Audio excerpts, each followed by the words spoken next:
বুথে মিটিং ডাকা হবে, গ্রাম সভা ডাকা হবে। এটা কত নম্বর বুথ? 236 নম্বর বুথে আগামী দিনে কারা ঘর পাবে না পাবে সার্ভে তো হবে। কিন্তু এখানে বসবে প্রধান উপপ্রধান, দায়িত্বশীলের এখানে বসবে, পঞ্চায়েতের সদস্য এখানে বসে থাকবে। গ্রামের মাইকিং করা হবে, এক সপ্তাহ আগে গ্রামে খবর দেওয়া হবে যে এখানে গ্রাম সভা হবে। আমার যোজনা থেকে শুরু করে যা প্রকল্প আছে এখান থেকে নোট হবে। আর আপনারা বলবো, আপনারা ন্যায়কে প্রতিষ্ঠিত করবে, কে হিন্দু, কে মুসলমান, কে বিজেপি, কে তৃণমূল, কে সিপিএম, কে কংগ্রেস নয়। আপনার বুথের যিনি সব থেকে গরিব মানুষ, সর্বপ্রথম আবাস পাওয়ার যোজনা পাওয়ার যোগ্য, তার নামটা আগে ওখানে লিখে হবে, ও ভোটটা পাবে। এটা ফিরিয়ে নিয়ে আসবো। তাহলে চুরি হবে, এই সমাজ ব্যবস্থা ফিরিয়ে নিয়ে আসবো। তাহলে তো ধরা পড়ে যাবে, এখানে তো নাম লোট হবে। এবার আপনি বলুন, আইএসএফ করুক আর যেই করুক, যে সব থেকে গরিব তার আগে নামটা লিখতে হবে, ঠিক আছে? তাহলে গ্রাম সভা দেখে গ্রামের উন্নয়ন হবে। গ্রামে কি দরকার, পঞ্চায়েতের মাধ্যমে সমিতি বাজেটার গ্রাম সভা ডাকা হবে। গ্রাম সভাতেই মানুষ উপস্থিত থাকবে, ওই মানুষের মধ্যে থেকে যে প্রস্তাবটা উঠে আসবে সেটা নোট হবে।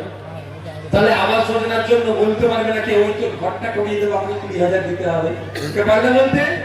কারণ আপনি তো একটা নাম লিখিয়েছে। আপনারা তো বলবেন, তখন ওই বাবু উঠে বলবে অমুক মায়ের নামটা আগে লেখো, নিজের নয়।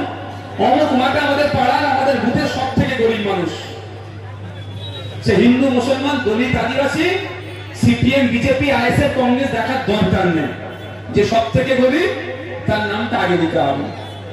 এইভাবে তৈরি হবে এই সমাজ ব্যবস্থাটা। আছে রীতিনীতি, কিন্তু এখানে করতে দিত না। এখন সুদিন ভাঙর এসেছে, আমরা এটা করব, তার জন্য স্বেচ্ছায় আপনার। কারো অসুবিধা হবে? অসুবিধা তাদেরই হবে যারা, আর না হলে বলবে এর থেকে ভালো নিয়ম আর হতে পারে না। আপনার এখানে একটা রাস্তার প্রয়োজন আছে, একটু শুনে রাখুন।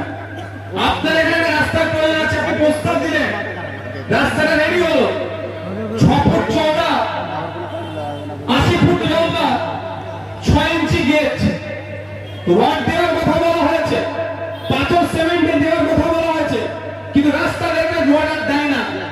6 ফুটের জায়গায় 5.5 ফুট করে দিচ্ছে, 6 ইঞ্চি গেটের জায়গায় 4 ইঞ্চি গেট দিচ্ছে। ভয়ে কিছুদিন ব্যবহার করার পর রাস্তা ভেঙে যাচ্ছে। আর আমরা কি করব?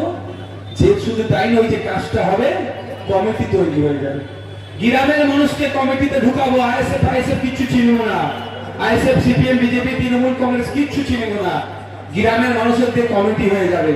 আর কি কাজ হবে? কাজ আগে শিডিউল লেগে যাবে, কত ফুট চওড়া, কত ফুট লম্বা, কি বালি, কি সিমেন্ট, কি পাথর, কটা রড, কত এমএম রড, সব লেখা থাকবে।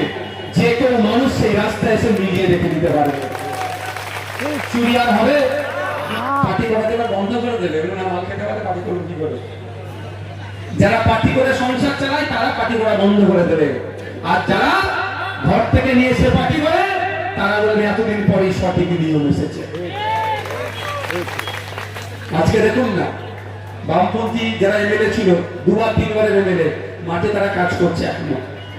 আর তৃণমূলের মেম্বার স্কর্পিও চেপে ঘুরছে।